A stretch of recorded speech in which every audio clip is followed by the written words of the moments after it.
Alhamdulillah. Wassalatu wassalamu ala Rasulillah Muhammad ibn Abdillah wa ala alihi wa sahbihi wa man walah. Subhanaka la ilma lana illa ma 'allamtana innaka antal alimul hakim. Rabbi shrah li sadri wa yassir li amri wahlul 'uqdatan min lisani yafqahu qawli, amma ba'du. Para teman-teman semua yang hadir di sini, ibu-ibu, kakak-kakak, adik-adik, anak-anak, yang semoga semuanya dirahmati, dicintai Allah Subhanahu wa taala, dimuliakan, disyafaati Nabi besar Muhammad sallallahu alaihi wasallam insyaallah. Amin ya rabbal alamin. Dan pada hari ini kita punya tema wanita berkelas surga. Saudaraku sekalian saya muliakan, seperti yang tadi saya sampaikan, pilihannya tuh cuma dua, surga atau neraka. Surga kita belum pantas, tapi neraka kita gak kuat.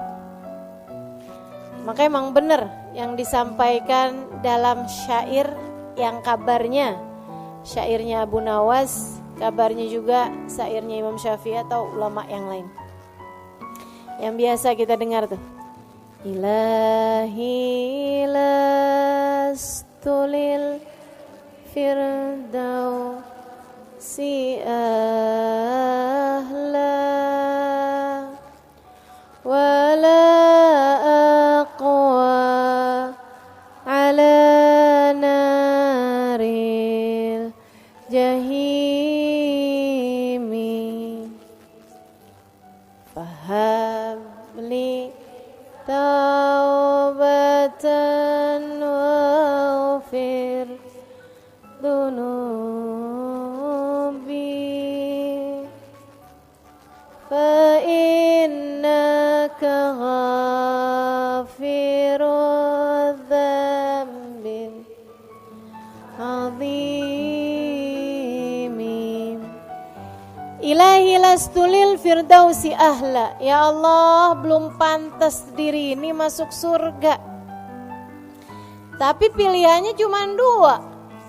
Kalau nggak masuk surga berarti masuk wala aqwa ala naril jahimi.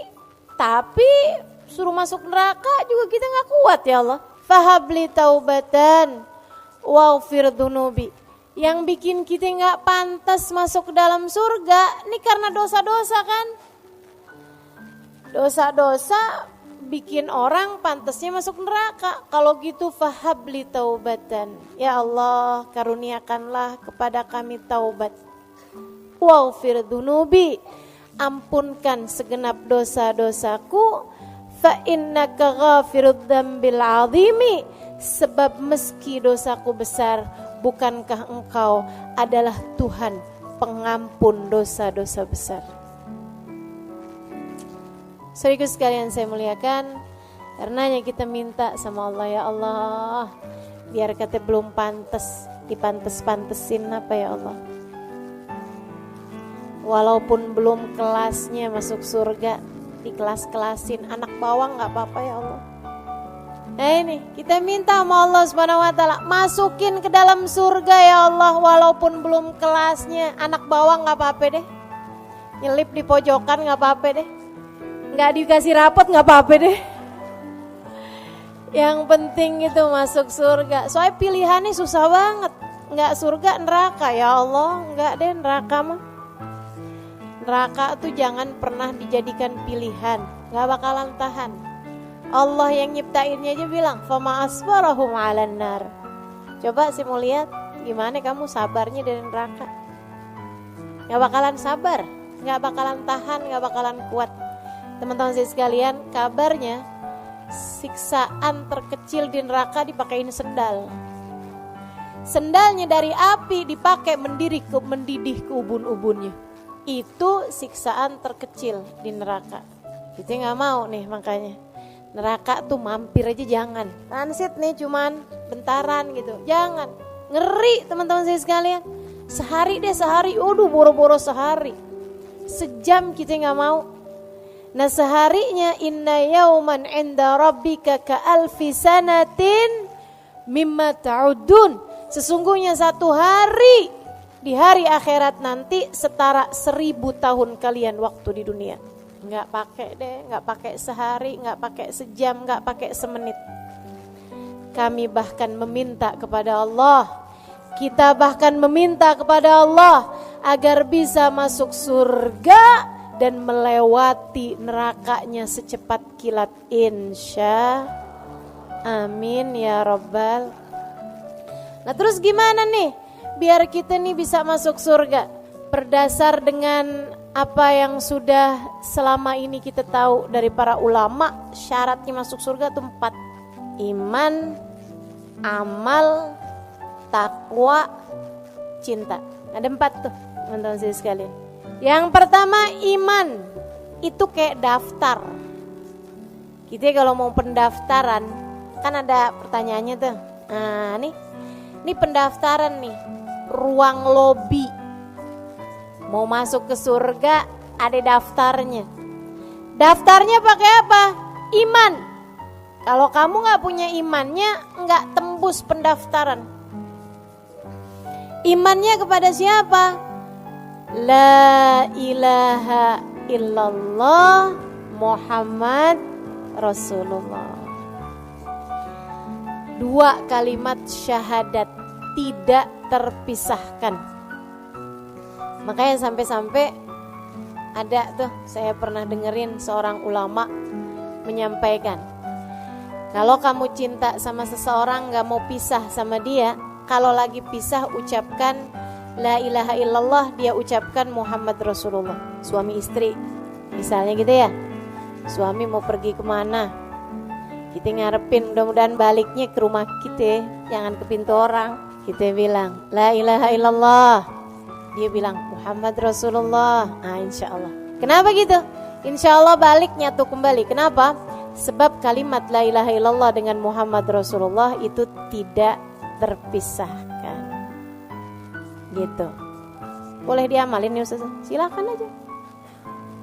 Habis ini mendadak-dadak semua orang ngomong sama saya, La ilaha illallah Ustazah. Jadi nih pendaftarannya adanya di iman. Imannya 2, gak boleh dipisahin. Tuhanmu Allah, Nabimu Muhammad. Teman-teman sekalian saya muliakan, kalau udah 2 ini gak beres, 2 ini gak bener, 2 ini gak pas, maka gak bisa masuk dalam surga. Entah itu di la ilaha illallah atau itu di Muhammad Rasulullah.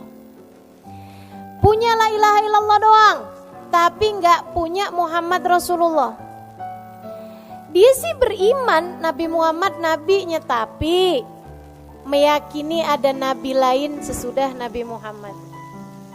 Namanya Mirza Ghulam Ahmad dari India. Kalau nabi dari India kita nggak percaya, gitu kan ya? Nah, ini ada nabi, terkenal agamanya, namanya Ahmadiyah. Orang-orang yang imannya Nabi Muhammad diakuin sebagai nabi, tapi sesudah Nabi Muhammad ada nabi lain lagi, namanya Mirza Ghulam Ahmad. Wah, ini bukan nih, dia nih nggak lolos masuk di pendaftaran. Nah, sono nggak bisa, gitu ya. Atau misalnya la ilaha illallahnya benar, tapi Muhammad Rasulullahnya enggak, nabinya cuman sampai Nabi Isa.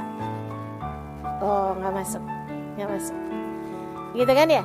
Sebab Nabi Isa sendiri, orang kalau nggak percaya sama Nabi Muhammad berarti nggak percaya juga sama Nabi Isa. Kenapa gitu?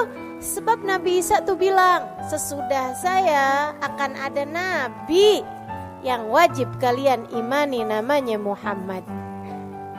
Kata Allah dalam Al-Quran, wa mubasyiran birasulin ya'ti min ba'di ismuhu Ahmad.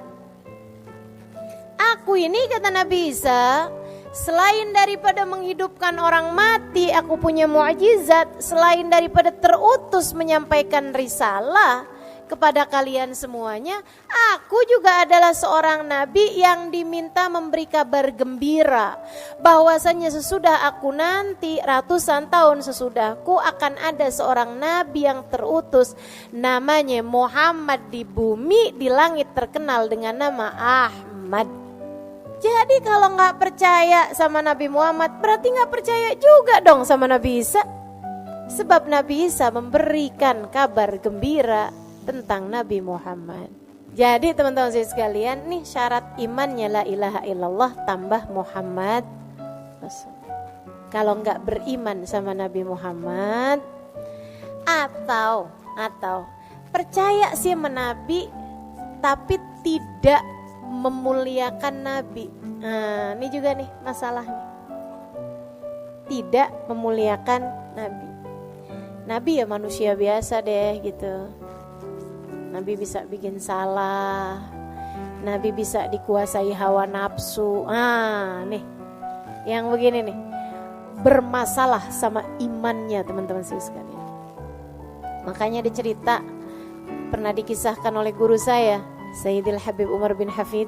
Ada orang tinggal di Madinah, tiap hari sholat di Masjid Nabawi, subuh, duhur, asar, maghrib, isya. Kalau dia lagi ada di Madinah, sholatnya di Masjid Nabawi. Rumahnya deketan dari situ. Sesudah dia tua, usia 60-an tahun ke belakang, meninggal dunia. Dikuburin, dibaki, disolatin di Nabawi sebelumnya. Waktu dikuburin, tiap kali jenazahnya dihadap ke arah kiblat, ngebalik, gak mau ngadep ke arah kiblat. Dikuburin lagi, balikin lagi, dihadepin ke arah kiblat, ngebalik lagi, diganjel pakai kayu, ngebalik sama kayu-kayunya, diganjel sama batu, ngebalik sama batu-batunya. Ditanyakan kepada para ulama zaman tersebut, mereka mengatakan ma arada rabbukum illa hadza faf'alu. Ya udah, emang Allah maunya gitu, biarin aja. Jadilah dia jenazahnya menghadap membelakangi kiblat. Syekh, kalau kayak gini nih kenapa?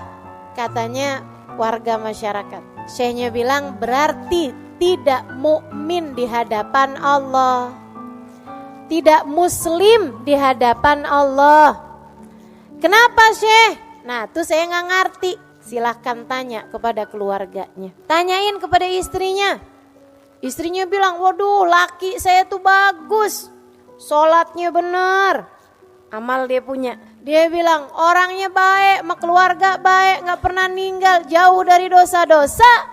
Ghairu annahu, hanya aja ada sebabnya saya rasa. Dia bilang tiap hari ngiter-ngiter di Masjid Nabawi, sholat tiap waktu di Masjid Nabawi, tidak pernah sekalipun berziarah ke makam Nabi Muhammad. Enggak punya cinta kepada Nabi, enggak punya Muhammadur Rasulullah yang mendarah daging dalam hatinya. Dia kira Nabi hanyalah seorang penyampai wahyu Tuhan yang tidak perlu dicinta, tidak perlu dihormat.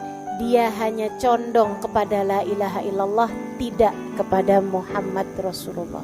Banyak nih, sekarang tambah banyak, memiliki kecondongan hanya kepada la ilaha illallah, tidak kepada Muhammad Rasulullah. Kalau udah urusannya cinta menabi, dibid'ah-bid'ahin seada-adanya. Orang bersuka cita, bersolawat, memuji-muji Nabi, dia yang gak terima. Dikata kalian berlebih-lebihan sama Nabi Muhammad. Merayakan maulid Nabi, gak ada dalilnya tuh. Ngerayain maulid dia sendiri, kagak dicari dalil. Teman-teman sekalian saya muliakan, ini berbahaya. Karena hanya condong kepada la ilaha illallah, tidak kepada Muhammad Rasulullah. Kita hormat kepada Nabi Muhammad, kita iman kepada Nabi Muhammad, kita cinta kepada Nabi Muhammad, sama halnya dengan kita iman kepada Allah, kita hormat kepada Allah, dan kita pun tentu saja cinta kepada Allah. Iman kepada Allah nih teman-teman sekalian, bukan hanya bilang asyhadu an la ilaha illallah, akan tetapi makna la ilaha illallah, tidak ada Tuhan yang boleh disembah kecuali Allah. Kita tidak sujud kecuali kepada Allah. Kita tidak patuh butuh kecuali kepada Allah. Sebab kita meyakini tidak ada pemberi kehidupan kecuali Allah. Tidak ada pengatur kehidupan kecuali Allah. Tidak ada pemberi rizki kecuali Allah. Tidak ada penentu jodoh kecuali Allah. Jadi orang yang beriman kepada Allah gak ada ceritanya cinta ditolak dukun bertindak. Karena dia tahu gak ada ceritanya jodoh saya ditikung sahabat sendiri gitu. Gak ada ceritanya tuh. Orang yang beriman faham makna la ilaha illallah adalah la haula wala quwata illa billah. Gak ada kekuatan mendatangkan kebaikan, gak ada kekuatan menghindar dari keburukan kecuali semuanya dari Allah. Gak ada. La mani' lima atait, wala mu'ti lima manat, wala radda lima qadait. Tidak ada yang bisa memberi jika Allah hendak menghalangi. Tidak ada yang dapat menghalangi ketika Allah hendak memberi. Tidak ada yang dapat menolak apapun yang telah menjadi keputusan Allah. Pun teman-teman saudaraku sekalian, orang yang beriman kepada Allah faham bahwasanya rezeki semuanya aturan dari Allah. Pembagian dari Allah. Nahnu qasamna bainahum. Kami udah bagi-bagi ma'isyatahum, penghidupan dunia mereka nih udah kami bagi, udah kelar. Rizqukum fis sama wa ma tu'adun. Kata Allah, rizki kalian udah selesai saya atur dari langit, dan semua yang sudah kalian dijanjikan udah selesai aturannya dari langit. Gak ada ceritanya rizki kita dimakan orang. Kalau dimakan orang berarti bukan rezeki kita, rezeki dia. Maka imanmu harus kamu perbaiki teman-teman saya sekalian. Waduh, ini suami di PHK, makan apa kita? Wah, kita nih kalau keluar dari perusahaan ini, makan apa kita? Waduh, makanya ada banyak orang-orang yang mendewakan atasannya. Ada orang-orang yang semacam menyembah pekerjaannya. Ada orang-orang yang menjadi abd, menjadi budak bagi uang, bagi harta, bagi dinar, bagi dirham. Ini yang dikhawatirkan Nabi Muhammad alaihissalam. Katanya Nabi Muhammad alaihissalam, inna likulli ummatin ijil, wa ijil ummati ad-dinar wa dirham. Setiap umat rasa-rasanya punya sesembahan lain selain Allah. Dan sesembahan umatku ad-dinar wa dirham, uang dan harta. Nih yang dijadikan sesembahan sama umat ini teman-teman sekalian. Maka imanmu itu adalah syaratmu menuju ke dalam surga. Pastikan kamu sudah memiliki kadar yang benar dari keimanan. Pastikan kamu sudah berkeyakinan dengan keyakinan yang benar tentang Allah dan Rasul-Nya. Sebab itu adalah gerbang pertama, pemeriksaan pertama, pendaftaran pertama bagi kelayakanmu untuk masuk ke dalam surga. Ayo beriman. Saudaraku sekalian, jangan pernah lepas dari hati. Iman kepada Allah di satu sisi, iman kepada Nabi Muhammad di sisi yang lain. Cinta kepada Allah di satu sisi, cinta kepada Nabi Muhammad di sisi yang lain. Bahagiamu dengan Allah, bahagiamu dengan Nabi Muhammad. Iman yang nomor 1. Jadi sekalian saya muliakan, yang kedua apaan tadi? Amal. Bukan cuman iman tapi gak pernah dikerjain. Amalin kalau udah tahu. Allah perintahkan sholat, kerjain. Allah perintahin puasa, kerjain. Allah perintahin tutup aurat, kerjain. Allah perintahin sedekah, kerjain. Teman-teman saya sekalian, amal soleh. Sebab memang benar, kita ini bisa masuk surga dengan rahmatnya Allah atau dengan syafaat Rasulullah. Akan tetapi bagi-bagi jatah surga, katanya Allah, adkhulul jannah birahmati waqtasimuha bi'amalikum.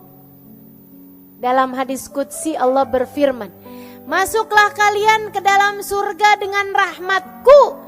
Silahkan bagi jatah surga kalian dengan amal perbuatan kalian. Nah kalau kita imannya punya amalnya kagak, keleleran di surga. Kayak udah masuk ke hotelnya tapi kita belum booking kamarnya. Kan begitu ya? Keleleran kita. Teman-teman saya sekalian, di hotel nih tapi di lobi doang. Kagak enak ya? Demikian pula dengan di surga nanti. Itu waktu si muhabya malikum, bagi-bagi jatah surganya sesuai dengan amal perbuatan kita. Teman-teman saya sekalian, Nabi Muhammad cerita pintu surga tuh nanti macem-macem. Nih kata Nabi nih, ya surga tuh kan ada 7 tingkatan. Darajat, semakin tinggi berarti semakin bagus. Nah di dalam surga yang 7 tingkatan itu juga masing-masing jatah surganya dibagi-bagi sesuai dengan amal perbuatan. Makanya Nabi Muhammad bilang, innalil jannati bab yuqalu lahur rayyan. Sesungguhnya di dalam surga terdapat satu pintu namanya Rayyan. La yadkhuluhu illa shaimun. Tidak ada yang masuk di dalamnya kecuali ahli-ahli puasa waktu di dunia. Puasa wajib iya, puasa sunnah iya. Puasanya bukan cuman puasa perut farji, tapi dipuasain seluruh anggota tubuh dari dosa. Walaupun udah malam tetap puasa perut dari kekenyangan, tetap puasa seluruh anggota tubuh dari dosa. Ini ahli puasa teman-teman saya sekalian. Ada pintunya sendiri namanya Rayyan. Kalau kita bukan ahli puasa nggak bisa masuk di sana.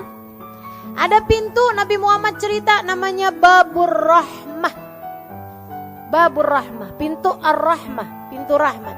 Itu buat siapa? Buat orang yang pernah ditinggal wafat oleh orang tercintanya waktu di dunia. Dan ketika ditinggal wafat, meninggal dunia oleh orang yang dia cintai waktu di dunia, tinggal mati sama orang yang dicinta waktu di dunia, dia segera bersabar di awal kali mendengarkan musibah tersebut, berkata inna lillahi wa inna ilaihi raji'un, alhamdulillah ala kulli hal.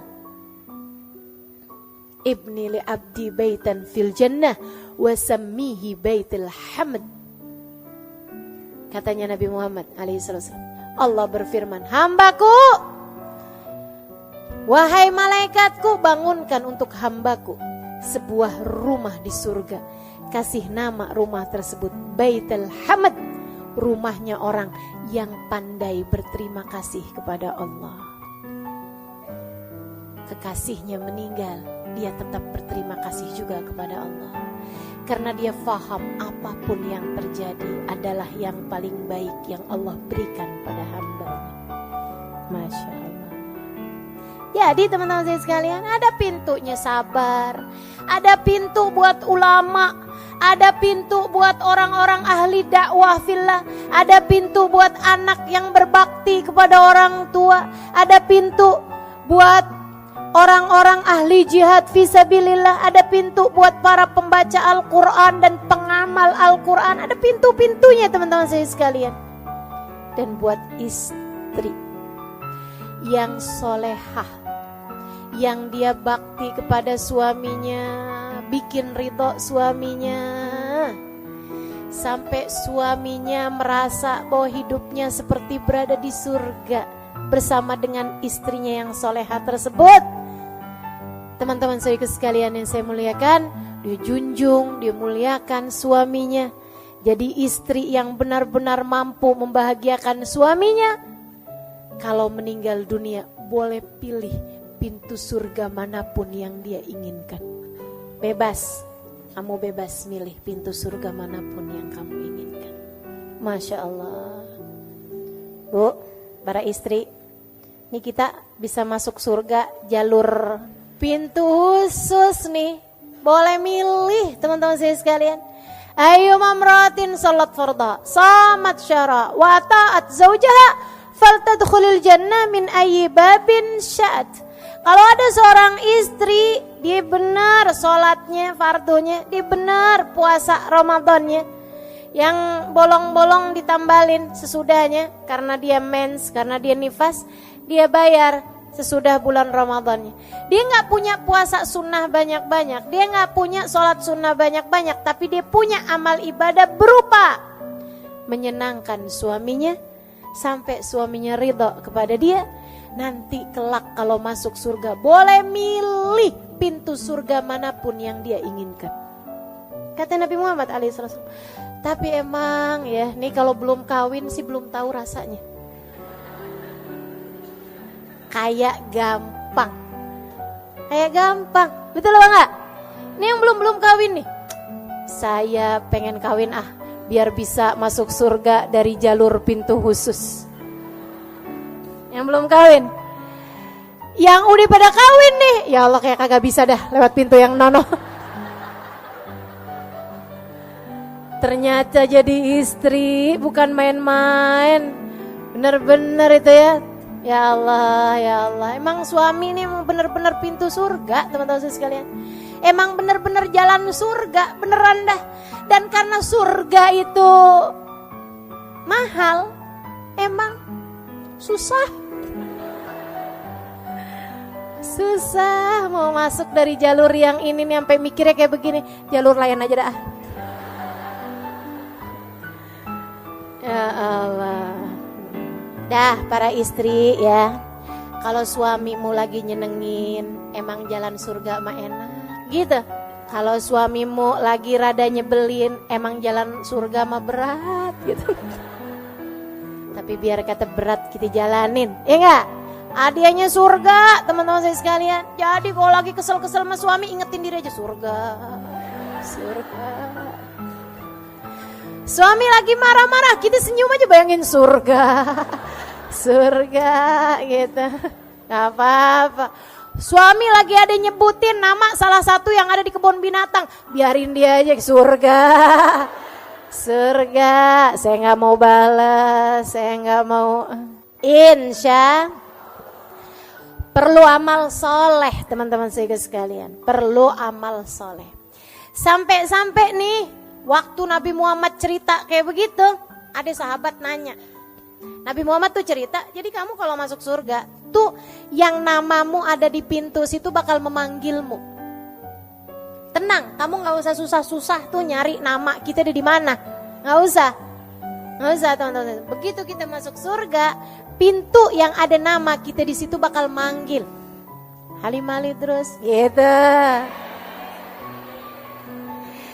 Ya kan contohnya kan mesti yang enak-enak, biar jadi doa. Gitu ya. Jadi tuh pintu bakalan manggil, teman-teman sekalian.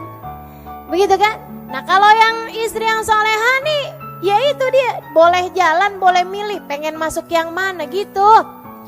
Saudaraku sekalian yang saya muliakan. Nah, ini nih. Nabi waktu cerita itu sampai ada sahabat acung tangan. Rasul mau nanya dong, kenapa kata Nabi? Ada gak Rasul? Dari baiknya nih orang sampai semua pintu surga manggil dia, ada gak itu? Kata Nabi Muhammad, ada.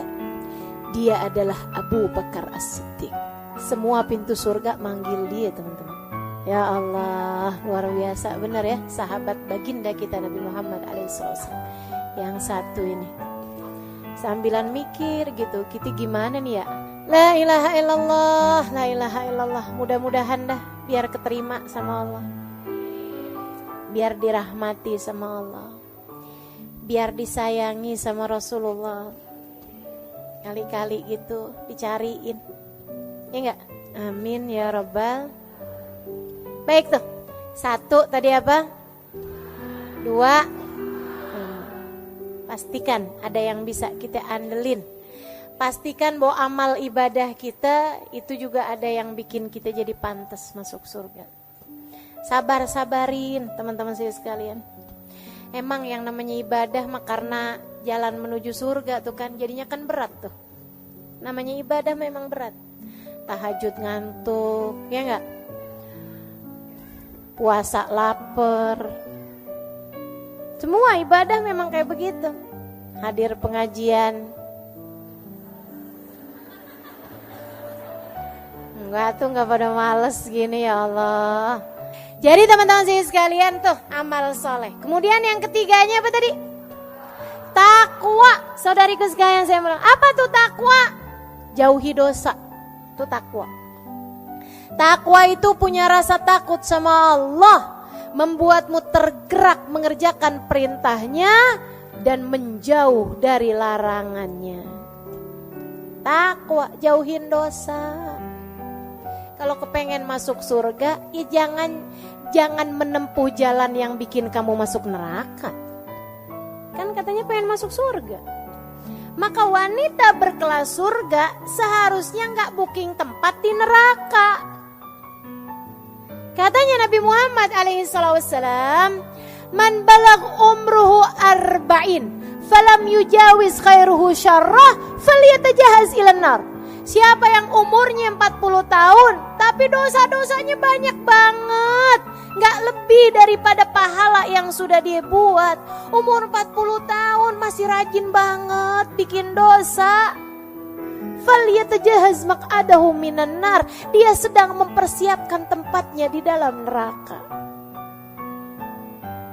Dosa tuh bikin kita masuk neraka. Maka kalau kamu pengen masuk surga, jauhin dosa. Udah punya suami, masih seneng aja WhatsAppan melaki orang.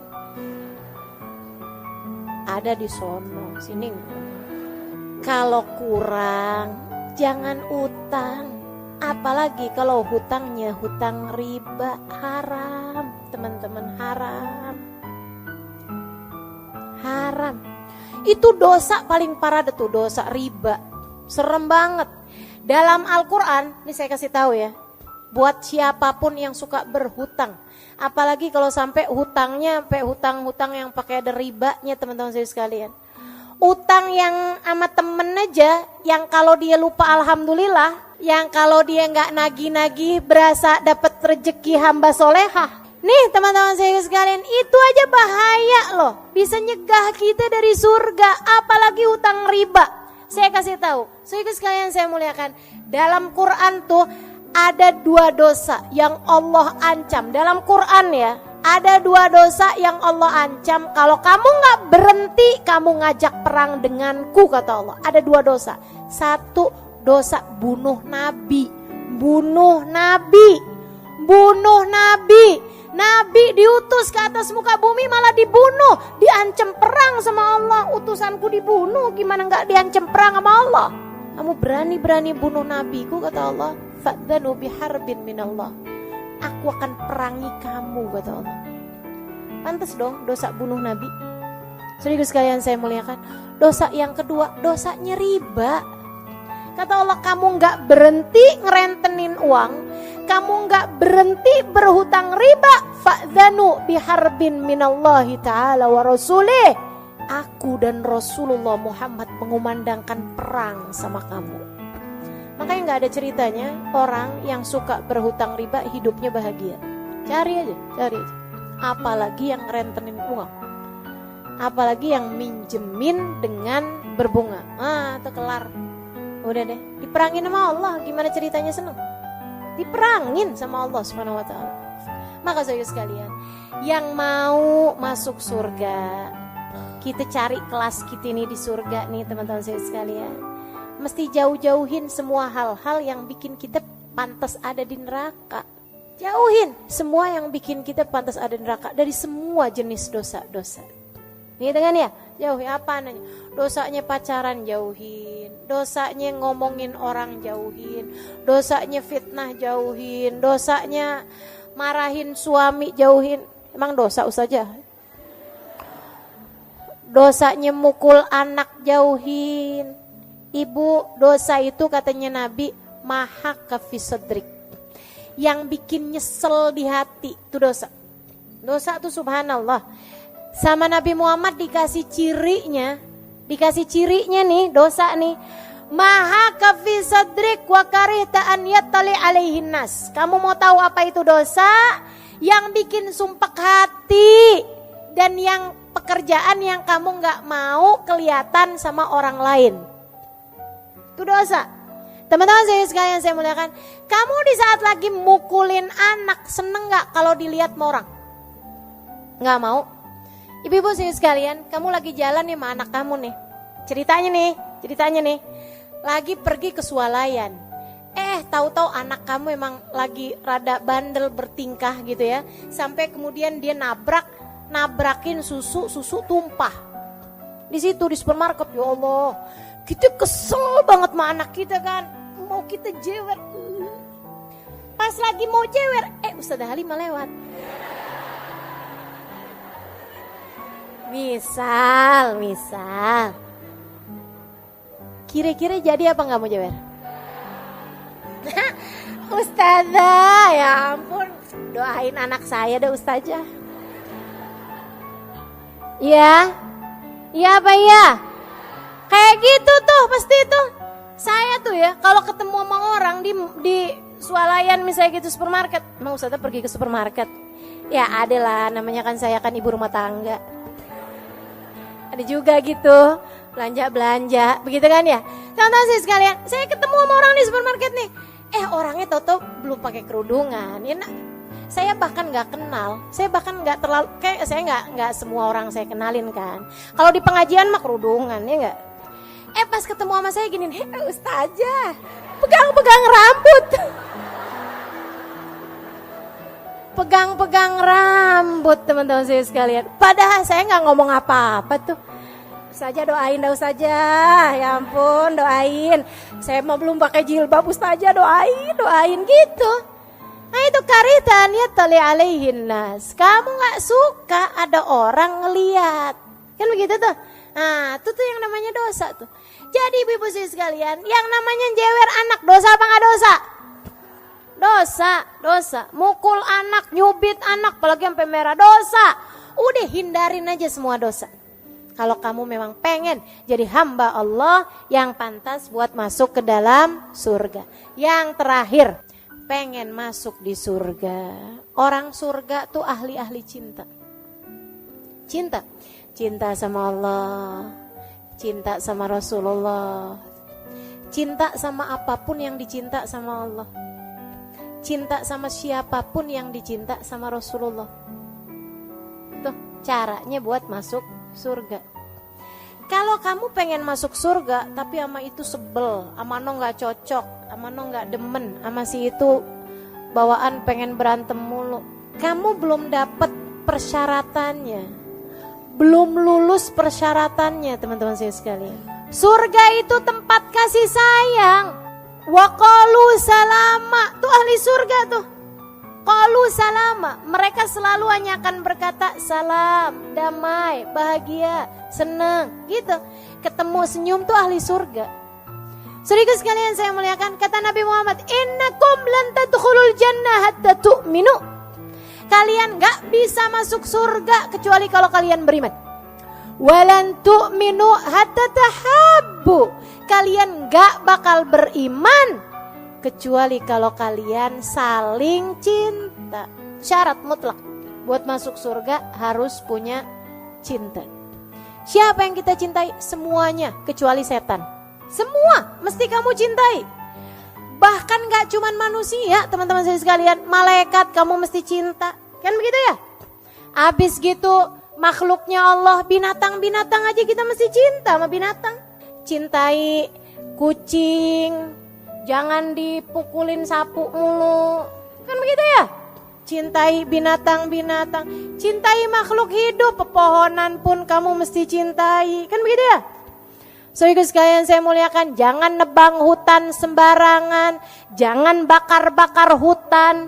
Kan begitu tuh. Nih, kita mesti cintai makhluk Allah Subhanahu wa taala semuanya. Yang kita nggak perlu cinta cuman setan. Meskipun kebanyakan dari kita orang kita benci, setan kita friend. Ngefriend sama setan. Ya Allah, segala yang dibisikkan setan kita percaya mulu. Udah deh, nggak usah pergi ngaji. Mendingan hari Minggu kayak begini kita ke mall aja deh. Bener juga ya.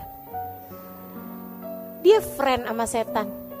Giliran diajakin sama temennya kita pergi ngaji yuk, ogah. Kan kita friend. Ya tapi gimana gitu. Jadi ternyata dia friend sih sama temennya, tapi lebih nge-friend lagi sama tuh teman-teman saya sekalian. Kamu mesti berhias cinta. Cintai semua orang. Cintai siapapun, teman-teman saya sekalian. Cintai suamimu lebih daripada cintamu kepada siapapun, laki-laki. Cintai kedua orang tuamu lebih daripada cintamu kepada siapapun. Cintai anak-anakmu, ia akan dapat menjadi keterusanmu, kelanjutan ibadahmu ketika kamu sudah meninggal dunia nanti. Cintai guru-gurumu, kalau tidak karena mereka, kamu tidak mengerti jalan menuju surga. Cintai orang-orang di sekelilingmu, mereka adalah saksi-saksimu di atas muka bumi ini. Saksi-saksi kita di atas muka bumi ini. Baik yang kamu lakukan kepada mereka, maka akan baik pula lah penyaksian mereka untukmu di hari akhirat nanti. Jelek yang kamu lakukan kepada mereka, maka akan direpotkan kamu dengan penyaksian keburukan-keburukanmu kelak di hari akhirat nanti.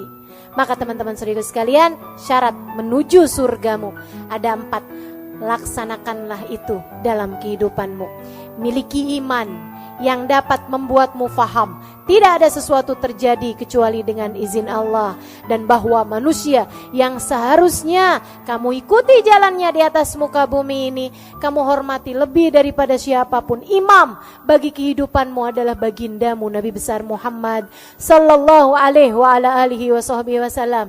Kemudian yang kedua, milikilah amal soleh, amal perbuatan, bergegaslah, fastabiqul khairat, lakukan amal-amal ibadah. Salah satunya adalah berusaha untuk bangun sebelum subuh dan mengerjakan tahajudmu, teman-teman saudariku sekalian, sebab itu adalah waktu intim antaramu dengan Allah Subhanahu wa taala. Kemudian yang ketiganya, takwa. Jauhilah perbuatan-perbuatan dosa, ia akan dapat menarikmu menuju neraka. Dan yang terakhir, cintailah semua hamba-hamba Allah Subhanahu wa taala, wabil khusus cintailah umat Nabi besar Muhammad sallallahu alaihi wasallam yang kamu berharap kelak beramai-ramai masuk ke dalam surga Allah bersama dengan mereka semua. Rabbana zalamna anfusana wa illam taghfir lana wa tarhamna lanakunanna minal khasirin. Rabbana atina fid dunya hasanah wa fil akhirati hasanah wa qina adzabannar. Da'wahum fiha subhanakallahumma wa tahiyyatuhum fiha salam. Akhiru da'wana